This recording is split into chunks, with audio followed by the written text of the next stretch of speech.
ಆತ್ಮೀಯ boss TV ವೀಕ್ಷಕರಿಗೆ ನಮಸ್ಕಾರ. ನಾನು ಪಲ್ಲವಿ ಇಂಟ್ರಾಜ್. ಸೊ ಲೈವ್ ಟುಡೇ ಈಗಾಗಲೇ ನೀವೆಲ್ಲರೂ ಕೂಡ ನೋಡಿದ್ವಿ. ಇಡೀ ಕರ್ನಾಟಕದಲ್ಲಿ ಒಂದು ರೌಂಡ್ ಹಾಕೊಂಡು ಬಂದಿದ್ರು. ಜೊತೆಗೆ ಈ ಸಿನಿಮಾದ ಹಾಡುಗಳು, ಟ್ರೈಲರ್, ಟೀಸರ್ ಎಲ್ಲವೂ ಕೂಡ ನಿಮಗೆ ಇಷ್ಟ ಆಗಿದ್ದು. ಸಿನಿಮಾದ ಮೇಲೆ ಒಂದು ಹೋಪ್ ಇದ್ದೇ ಇತ್ತು, ಯಾಕೆಂದರೆ ಹೊಸಬರ ತಂಡ. ಅದರಲ್ಲೂ ಕೂಡ ಸಿನಿಮಾದಲ್ಲಿ ಹೊಸಬ್ರು ತಂಡ ಅಷ್ಟೇ, ಹೆಸರಿಗಷ್ಟೇ. ಆದರೆ ಯಾರೂ ಕೂಡ ಹೊಸಬ್ರ ರೀತಿ ಆ್ಯಕ್ಟ್ ಮಾಡಿಲ್ಲ. ಸಿನಿಮಾ ಜಸ್ಟ್ ನಾನು ನೋಡ್ಕೊಂಡು ಬಂದೆ. ನನಗೆ ಏನು ಹೇಳಬೇಕು ಅಂತ ಗೊತ್ತಾಗ್ತಿಲ್ಲ, ಯಾಕೆಂದರೆ ಸಿನಿಮಾದಲ್ಲಿ ಮಿಕ್ಸ್ಡ್ ಆಫ್ ಎಮೋಷನ್ಸ್ ಇದೆ. ಒಂದು ರೀತಿ ಅಪ್ಪನ ಪ್ರೀತಿ ಆಗಿರಬಹುದು, ಆ ಪ್ರೀತಿಸಿದವರ ಹುಡುಗ ಅಥವಾ ಹುಡುಗಿ ಪ್ರೀತಿ ಆಗಿರಬಹುದು. ಪ್ರೀತಿ ಬಿಟ್ಕೊಟ್ಟು ಹುಡುಗಿ ಮದುವೆ ಆಗಿ ಆನಂತರ ಅವಳು ಅನುಭವಿಸೋ ನೋವಾಗಿರಬಹುದು. ಆ ಮನೆಯಲ್ಲಿ ದುಡ್ಡಿದೆ ಅಂತ ಹೇಳಿ ದುಡ್ಡಿರೋರನ್ನ ಮದುವೆ ಆಗೋರಿಗೂ ಒಂದು ಮೆಸೇಜ್ ಇದೆ. ಪ್ರತಿಯೊಬ್ಬರು ಕೂಡ ಈ ಸಿನಿಮಾನ ನೋಡಲೇಬೇಕು.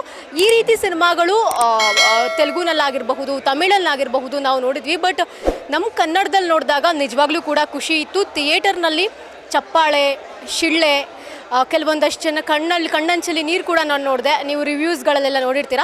ಸೊ ಸದ್ಯಕ್ಕೆ ನನ್ನ ಜೊತೆಗೆ ಸಿನಿಮಾದ ಬಗ್ಗೆ ಮಾತಾಡಲಿಕ್ಕೆ ಸಿನಿಮಾದ ಹೀರೋ ಕಿರಣ್ ಅವರಿದ್ದಾರೆ. ಜೊತೆಗೆ ಸಿನಿಮಾದಲ್ಲಿ ಖಳನಾಯಕನಾಗಿ ಒಂದು ರೀತಿ ಗರ್ಜಿಸಿದಂತಹ ಸುದ್ದಿ ಅವರಿದ್ದಾರೆ. ಸೊ ಮಾತಾಡ್ತಾ ಹೋಗೋಣ. ಸರ್, ಮೊದಲನೇದಾಗಿ ನನಗಂತೂ ಸಿನಿಮಾ ತುಂಬ ಇಷ್ಟ ಆಯಿತು. ಈ ಥರ ಸಿನಿಮಾ ನಾನು ಬೇರೆ ಇಂಡಸ್ಟ್ರಿನಲ್ಲಿ ನೋಡ್ತಾ ಇದ್ದೆ. ಸೊ ಫಸ್ಟ್ ಟೈಮ್ ನಮ್ಮ ಕನ್ನಡದಲ್ಲಿ ನೋಡಿದೆ. ಕಂಗ್ರ್ಯಾಚುಲೇಷನ್ ಈ ರೀತಿ ಸಿನಿಮಾನ ಕೊಟ್ಟೋದಕ್ಕೆ. ಸೊ ನೀವು ಕೂಡ ತುಂಬ ಚೆನ್ನಾಗಿ ಆ್ಯಕ್ಟ್ ಮಾಡಿದ್ದೀರಾ.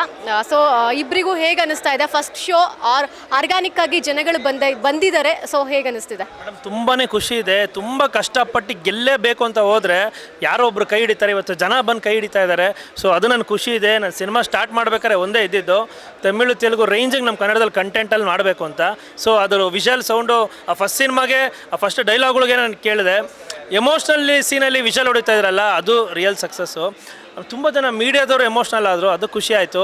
ಸೊ ಏನು ಟಾರ್ಗೆಟ್ ಮಾಡಿದ್ರು ನಾನು ರೀಚ್ ಆಗ್ತಾಯಿದ್ದೀನಿ ಅನಿಸುತ್ತೆ. ಒಂದು ಸ್ವಲ್ಪ ಜನಕ್ಕೆ ಈ ಸಿನಿಮಾ ಒಂದು ಸರಿ ಥಿಯೇಟ್ರಿಗೆ ಬಂದು ನೋಡಿದ್ರೆ ಕನ್ನಡ ಇಂಡಸ್ಟ್ರಿ ಇವತ್ತಿನ ಪರಿಸ್ಥಿತಿಗೆ ಸರ್ವೈವಲ್ ಲೈಫ್ ಟುಡೇ ಆಗುತ್ತೆ. ಮೇಡಮ್, ಅದೇ ಈಗ ನೀವು ಸಿನಿಮಾ ನೋಡಿದ್ರಿ ನಮ್ಮ ಜೊತೆ ಕೂತು. ಅಂದರೆ ಇದರಲ್ಲಿ ಹೆಣ್ಣು ಗಂಡುಗೆ ಮೋಸ ಮಾಡಿದ್ಲು, ಅಥವಾ ಗಂಡು ಹೆಣ್ಣಿಗೆ ಅನ್ಯಾಯ ಮಾಡ್ದ, ಅಥವಾ ತಂದೆ ನನ್ನಿಂದ ಮಗಳ ಜೀವನ ಹಿಂಗೆ ಆಗೋಯ್ತು, ಅಥವಾ ಗಂಡ ನನ್ನಿಂದ ನನ್ನ ಹೆಂಡತಿ ನೋಯಿಸಿದೆ. ಇದು ಅಲ್ಲ ಪರಿಸ್ಥಿತಿ ಅಲ್ವಾ? ಆ ಹುಡುಗಿ ಬೇಕು ಅಂತ ಮಾಡೋದು ಅಲ್ಲ ಪರಿಸ್ಥಿತಿ. ಅವ್ನ ಗಂಡ ಬೇಕು ಅಂತ ಮಾಡಿದಲ್ಲ ಅವನದೇನೋ ಪರಿಸ್ಥಿತಿ, ಅವ್ನು ಬೆಳೆದು ಬಂದು ವಾತಾವರಣ. ಈ ಹುಡುಗ ಏನು ಗೊತ್ತಿಲ್ಲ, ಅಮ್ಮಾಯಿಗೆ ಪ್ರೀತಿಸ್ತಾರೆ. ಇವನಿಗಾಗೋ ಒಂದು ಅನ್ಯಾಯಗಳು, ಆ ಪಾತ್ರಕ್ಕಾಗೋ ಅನ್ಯಾಯಗಳು ಇದ್ರ ಮೇಲೆ ಹೋಗಿದೆ. ಸೊ ಅಂದರೆ ಪ್ರೀತಿ ಇಲ್ಲದೆ ಜಗತ್ತೇ ಇಲ್ಲ. ಇದರಲ್ಲಿ ನಿಮ್ಗೆ ಎಲ್ಲರದ್ದು ಇದೆ. ಒಂದು ತಂದೆ ಮಗಳದಿದೆ, ತಾಯಿ ಮಗಳದಿದೆ, ಮಾವ ಅಳಿಯಂದಿದೆ, ಗಂಡ ಹೆಂಡ್ತಿದಿದೆ, ಆ ಹುಡುಗಿ ಮತ್ತು ಅವ್ನ ಲವ್ವರ್ದಿದೆ. ಎಲ್ಲ ಒಂದು ಮಿಕ್ಸ್ಡ್ ಎಮೋಷನ್ನೇ ಈ ಸಿನಿಮಾ. ನೀವು ಅಂದ್ರಿ ಕೊನೆಯಲ್ಲಿ ಸರ್ ಕಣ್ಣಲ್ಲಿ ನೀರು ಬಂದ್ಬಿಡ್ತು ಸರ್ ಕ್ಲೈಮ್ಯಾಕ್ಸು ಅಂತ. ಅಲ್ಲಿಗೆ ನಾವು ಗೆದ್ದಂಗೆ ಮ್ಯಾಮ್. ನನ್ನ ಪಾತ್ರ ಹೌದು, ನೀವು ಹೇಳ್ರಿ ಸರ್ ಏನು ಸರ್ ಹಂಗೆ ಮಾಡಿದ್ರೆ ಚೆನ್ನಾಗಿ ನಿಮ್ಮನ್ನು ಬೈಕೊಂಡೆ ಅಂತ. ನೀವು ಬೈಕೊಂಡ್ರೆ ನನ್ನ ಪಾತ್ರ ಅಲ್ಲಿಗೆ ನಾನು ಕರೆಕ್ಟಾಗಿ ಮಾಡಿದ್ದೀನಿ ಅಂತ ಮ್ಯಾಮ್. ಅದಕ್ಕೆ ನಾನು ಹಾಕ್ಕೊಂಡಿರೋದು ಈ ಸಿನಿಮಾಲಿ. ನನ್ನ ಪಾತ್ರನೂ ಕರೆಕ್ಟಾಗಿ ಮಾಡಿದ್ದೀನಿ ಅನ್ಸುತ್ತೆ. ಆಮೇಲೆ ಕತೆ ಮ್ಯಾಮ್, ಕತೆ ನಾನು ಎಲ್ಲರೂ ಅಬ್ಸರ್ವ್ ಮಾಡ್ತಿದ್ದೆ. ಕ್ಲೈಮ್ಯಾಕ್ಸಲ್ಲಿದ್ದಾಗ ಎಲ್ಲರ ಕಣ್ಣಂಚಲ್ಲೂ ನೀರಿತ್ತು. ಇಲ್ಲಿವರೆಗೂ ನಾವು ತಂದು ಇಲ್ಲಿವರೆಗೂ ನಿಲ್ಸಿದ್ದೀವಿ ಮ್ಯಾಮ್. ಇನ್ನು ಮಿಕ್ಕಿದೆಲ್ಲವೂ ನಿಮ್ಮ ಕೈಯಲ್ಲಿ, ಜನಗಳ ಕೈಯಲ್ಲಿದೆ. ನೀವುಗಳು ನೋಡಿ ಏನು ಹೇಳ್ತೀರೋ ಅದ್ರ ಮೇಲೆ ಮೇಡಮ್ ಭವಿಷ್ಯ, ಬದುಕು ಎಲ್ಲವೂ ಇದೆ. ಯೂಶಲಿ ಪ್ರತಿ ವಾರ ಬಹಳ ಸಿನಿಮಾಗಳು ಬರುತ್ತೆ. ಆ ಸಿನಿಮಾ ಬಂದು ಹೋದ ನಂತರದಲ್ಲಿ ಯಾವಾಗಲೂ ಆ ಸಿನಿಮಾ ಟೀಮವ್ರು ಹೇಳ್ತಾರೆ ಜನ ಥಿಯೇಟ್ರಿಗೆ ಬರಲ್ಲ ಅಂತ. ಬಟ್ ನಾನು ಭಾಳ ದಿನಗಳ ನಂತರ ಅಂತೇಳಿ ಅಲ್ಲಿ ತುಂಬಿದೆ ಅನ್ನೋವಂಥ ಒಂದು ಬೋರ್ಡನ್ನು ನೋಡಿದೆ. ಆಮೇಲೆ ಇಲ್ಲಿ ಥಿಯೇಟರ್ನಲ್ಲಿ ತುಂಬ ಜನ ಕೂತಿರೋದನ್ನ ನೋಡಿದೆ.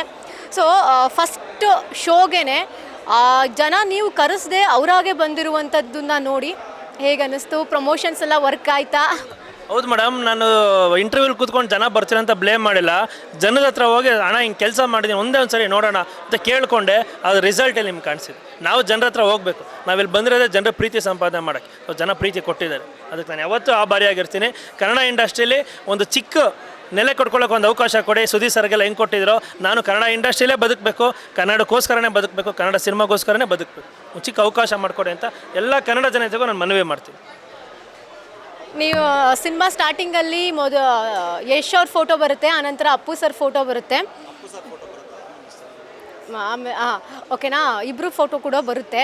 ಸೊ ಪ್ರತಿ ಸಲ ನೀವು ಹೇಳ್ತಾ ಇದ್ರಿ ನಾನು ಯಶ್ ಅವರ ಅಭಿಮಾನಿ, ಜೊತೆಗೆ ಅಪ್ಪು ಸರ್ ಅಂದರೆ ಭಾಳ ಇಷ್ಟ ಅಂತ. ಸೊ ಆ ಒಂದು ಸ್ಕ್ರೀನಲ್ಲಿ ನಿಮ್ಮ ಸಿನಿಮಾದಲ್ಲಿ ಅವರ ಒಂದು ಫೋಟೋ ಬಂದು ಹೋಗುತ್ತಲ್ಲ, ಅದು ನೋಡಿದಾಗ ಎಷ್ಟು ಖುಷಿ ಆಯಿತು? ಈ ಸಿನಿಮಾ ಎಲ್ಲ ಎಷ್ಟು ದೊಡ್ಡ ಎಮೋಷನ್ನು, ಅದು ಇನ್ನೊಂದು ಪಾರ್ಟ್ ಅಪ್ಪು ಸರ್. ನನಗೆ ಯಶ್ ಅವರು ನನಗೆ ಇನ್ಸ್ಪಿರೇಷನ್. ಇವತ್ತು ನಾನು ಬಡ್ಕೊತಾ ಏನಿಲ್ಲ, ತೆಲುಗು ತಮಿಳು ರೇಂಜಿಗೆ ಮಾಡ್ತಾಯಿದ್ದೀನಿ ಅಂದರೆ ಅವರಿಂದನೇ ಇನ್ಸ್ಪೈರ್ ಆಗಿರೋ. ಯಾರಿಗಿಂತ ನಾವು ಕನ್ನಡದವ್ರು ಕಮ್ಮಿ ಇಲ್ಲ. ನೀನು ಹೊಸಬ ಆಗಿರೋ, ಸ್ಟಾರ್ ಆಗಿರೋ, ಕಾಂಪಿಟೇಷನಲ್ಲಿ ಕಾಂಪಿಟೇಟ್ ಮಾಡ್ದಂಗೆ ನೀನು ಸಿನಿಮಾ ಮಾಡಬೇಕು ಅಂತ ಆ ಥರನೇ ಕೆಲಸ ಮಾಡ್ತೀವಿ.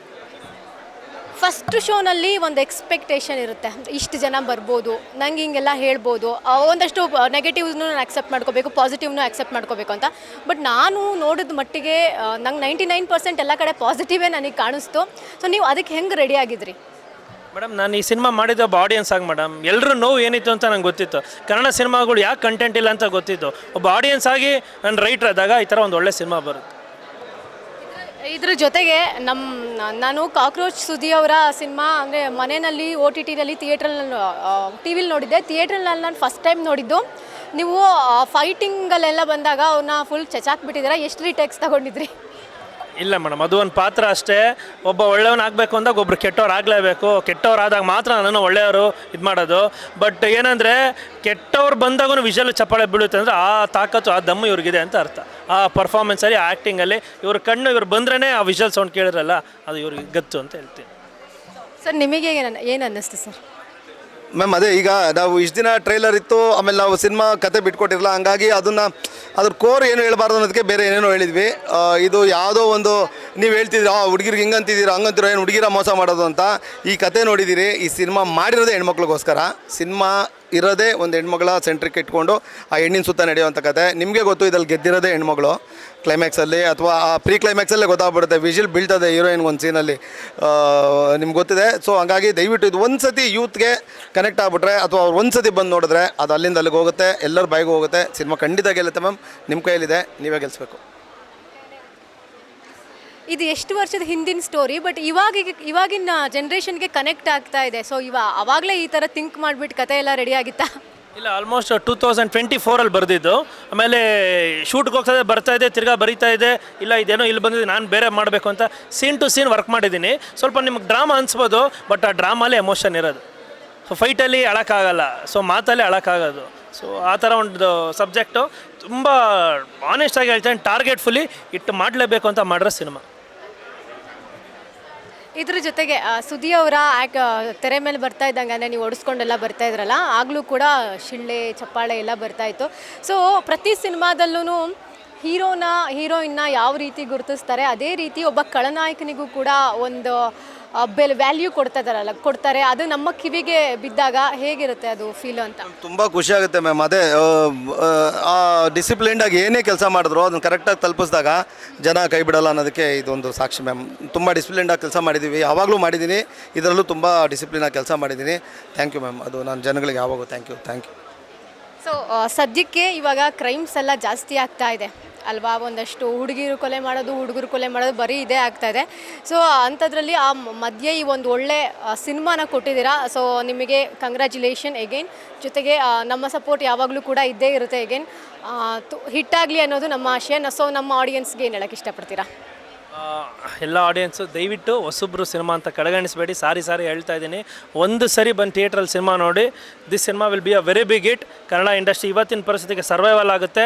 ಇಲ್ಲಿ ದೊಡ್ಡ ಸಿನಿಮಾಗಳು ಗೆಲ್ಲೋದು ಸ್ಟಾರ್ಸಿಂದ ಅಲ್ಲ, ಕಂಟೆಂಟಿಂದ ಅಂತ ಈ ಸಿನಿಮಾ ಪ್ರೂವ್ ಆಗುತ್ತೆ. ಸೊ ದಯವಿಟ್ಟು ಬಂದು ಥಿಯೇಟ್ರಲ್ಲಿ ಸಿನಿಮಾ ನೋಡಿ. ನಿಮಗೆಲ್ಲ ಒಂದು ತಿಂಗಳು ಕಾಡಂಥ ಕತೆ ಇದು. Yes ma'am. ಅದೇ ಮ್ಯಾಮ್, ಈಗ ನೀವೇ ಹೇಳಿದ್ರೆ ತುಂಬ ಕೊಲೆಗಳಾಗ್ತಿದೆ, ಆ ಕಡೆಯಿಂದ ಆಗ್ಬೋದು ಈ ಕಡೆಯಿಂದ ಆಗ್ಬೋದು ಅಂತ. ಇಷ್ಟೇ ಮ್ಯಾಮ್, ಈ ಸಿನಿಮಾ ನೋಡಿ ಒಂದು ಸತಿ ಇದನ್ನು ಅರ್ಥ ಮಾಡ್ಕೊಂಬಿಟ್ರೆ ಇಷ್ಟೇ ಅಲ್ವಾ ಬದುಕು. ಇದಕ್ಕೆ ಯಾಕೆ ಹೊಡೆದಾಡಬೇಕಿತ್ತು, ಇದಕ್ಕೆ ಯಾಕೆ ಸಾಯಿಸ್ಕೋಬೇಕಾಗಿತ್ತು, ಇದಕ್ಕೆ ಯಾಕೆ ಚುಚ್ಕೋಬೇಕಾಗಿತ್ತು, ಇವೆಲ್ಲ ಬೇಕಾ ಅನ್ನೋ ಥರದ್ದು ಒಂದು ಫೀಲ್ ಬರುತ್ತೆ ಅವ್ರ ಮನಸ್ಸಲ್ಲಿ. ಹಾಗಾಗಿ ಇದು ಕತೆ, ಇಲ್ಲಿ ನಾನು ಹೀರೋನಾ ನೀನು ಹೀರೋನಾ ಅವ್ರ ಸ್ಟಾರಾ ಆ ಥರದ್ದೇನು ತಲೆಯಲ್ಲಿ ಇಟ್ಕೊಳ್ದೆ ಮಾಡಿರುವಂಥ ಸಿನಿಮಾ. ನಮ್ಮ ಕತೆನೇ ಈ ಸಿನಿಮಾಲಿ ಹೀರೋ. ಈ ಕತೆ ನೋಡಿದ ಯಾವುದೇ ಆಡಿಯನ್ಸ್ ನೀವು ಈ ಥರ ಮೈಕಿಟ್ರು 100% ಪಾಸಿಟಿವ್ ಆಗಿ ಅವ್ರು ಹೇಳೋಗೋದು ಇಷ್ಟೇ ಅಲ್ವಾ ಬದುಕು ಅನ್ನೋ ಥರ. ಸೊ ಪ್ಲೀಸ್ ಒಂದು ಸತಿ ಬಂದು ಸಿನಿಮಾ ನೋಡಿ. ಅದೇ ಹೇಳ್ತೀನಿ, ಲೈಫ್ ಟುಡೇ ಬಂದು ನೋಡಿ, ಈ ಥರ ಕೊಲೆಗಳಾಗಲ್ಲ, ಹಿಂಗಾಗಲ್ಲ, ಬದುಕು ನಿಂಗೂ ಮಾಡ್ಕೋಬೋದು ಅಂತ ಹೇಳ್ತೀನಿ. ಖಂಡಿತ ಇದೆ ಮ್ಯಾಮ್. ನಿಮ್ಗೆ ಅನ್ಸಿಲ್ವಾ ಮ್ಯಾಮ್? ಈಗ ನಿಮ್ಗೆ ಆ ಥರದ್ದು ಏನೋ ಥಾಟ್ ಬಂದಿರೋ ನೀವು ಮನೇಲಿ ನಿಮ್ಮ ಅಪ್ಪಾಜಿನ ಕರ್ಕೊಂಬಂದು ತೋರಿಸ್ತೀರಾ, ಅಪ್ಪಾಜಿ ಒಂದು ಸತಿ ಸಿನಿಮಾ ನೋಡಿ, ಆಗ ಗೊತ್ತಾಗುತ್ತೆ ಅಪ್ಪಾಜಿ ನನ್ನ ಭಾವನೆ ಏನು ಅನ್ನೋದು, ನನಗೂ ಅರ್ಥ ಆಗುತ್ತೆ ನೀವು ಮನಸ್ಸಲ್ಲಿ ಏನು ಅಂದ್ಕೊಂಡಿದ್ದೀರಾ ಅನ್ನೋದು ಅಂತ. ನಿಮ್ಮಿಬ್ಬರ ಮಧ್ಯೆನೇ ಒಂದು ಮಾತುಕತೆ ಬರುತ್ತೆ. ಆಗ ಮಗಳೇ ಹಂಗೆ ಯಾರು ಪ್ರೀತಿಸಿದ್ರೆ ಹೇಳಮ್ಮ ಅಂತ ಅವರು ಕೇಳಿದ್ರು ಹ್ಞೂಪ್ಪ ನಾನು ಇವ್ರನ್ನ ಪ್ರೀತಿಸಿದ್ದೀನಪ್ಪ, ಕಷ್ಟನೋ ಸುಖನೋ ಇಲ್ಲಿರ್ತೀನಪ್ಪ ಅಂತ ನೀವು ಅವ್ರಿಗೆ ಹೇಳ್ಬೋದು. ಆಯಿತು ಮಗಳೇ ಚೆನ್ನಾಗಿರುವಂಥ ಅವರು ಆಶೀರ್ವಾದ ಮಾಡೋಂಥ ಸಿನಿಮಾ ಅಲ್ವಾ ಮ್ಯಾಮ್? ಆಯಿತು, ನಾನು ಮದುವೆಗೆ ಕರಿತೀನಿ, ಆಮೇಲೆ ಮದುವೆಗೆ ಬನ್ನಿ. ಓಕೆ, ಅಪ್ಪ ಅಮ್ಮ ಕರೆಕ್ಟಾಗಿ ಕನ್ಫರ್ಮ್ ಆಗಿ ಹೇಳ್ಬಿಟ್ಟೆ ಆಗಿ ಮ್ಯಾಮ್. ಸರಿ ಆಯಿತು. ನಿಮಗಂತೂ ನಾನು ಕರಿತೀನಿ ಮದುವೆಗೆ. ಪ್ರೀತಿ ಪಜಿತಿ ಆಗಿ ಕನ್ವರ್ಟ್ ಆಗಲ್ಲ ಮ್ಯಾಮ್. ಇದೆಲ್ಲದಕ್ಕೂ ನಿಮಗೆ ಉತ್ತರ ಬೇಕು ಅಂದರೆ ನೀವು ಲೈಫ್ ಟುಡೇ ಸಿನಿಮಾ ನೋಡಬೇಕು. ಇವತ್ತು ರಿಲೀಸ್ ಆಗಿದೆ. ಇನ್ನೇನು ಶೋಸ್ ಕೂಡ ವೀಕೆಂಡ್ಸ್ ಬರ್ತಿರೋದ್ರಿಂದ ಶೋಸ್ ಕೂಡ ಫುಲ್ ಆಗುವಂತಹ ಕಾನ್ಫಿಡೆನ್ಸ್ ಸಿನಿಮಾ ಟೀಮ್ಗೂ ಇದೆ, ನಮಗೂ ಇದೆ. ನೋಡಿದ್ರಲ್ವಾ, ಇದು ಲೈಫ್ ಟುಡೇ ಸಿನಿಮಾದ ನಾಯಕ ಹಾಗೆ ಖಳನಾಯಕರ ಮಾತು. ಕ್ಯಾಮ್ರಾ ಪರ್ಸನ್ ಲಿಖಿತ್ ಜೊತೆಗೆ Pallavi N Raj, boss TV. Latest ಹಾಗೂ ಇಂಟ್ರೆಸ್ಟಿಂಗ್ ಸುದ್ದಿಗಳಿಗಾಗಿ ಬಾಸ್ ಟಿವಿ ಕನ್ನಡ ಚಾನೆಲ್ನ ಸಬ್ಸ್ಕ್ರೈಬ್ ಮಾಡಿ. ಹಾಗೆಯೇ ಬೆಲ್ ಐಕಾನ್ ಪ್ರೆಸ್ ಮಾಡಿ. ಇದರ ಜೊತೆಗೆ ಫೇಸ್ಬುಕ್, ಇನ್ಸ್ಟಾಗ್ರಾಮ್, ಎಕ್ಸ್ನಲ್ಲೂ ಮಿಸ್ ಮಾಡದೆ ಫಾಲೋ ಮಾಡಿ.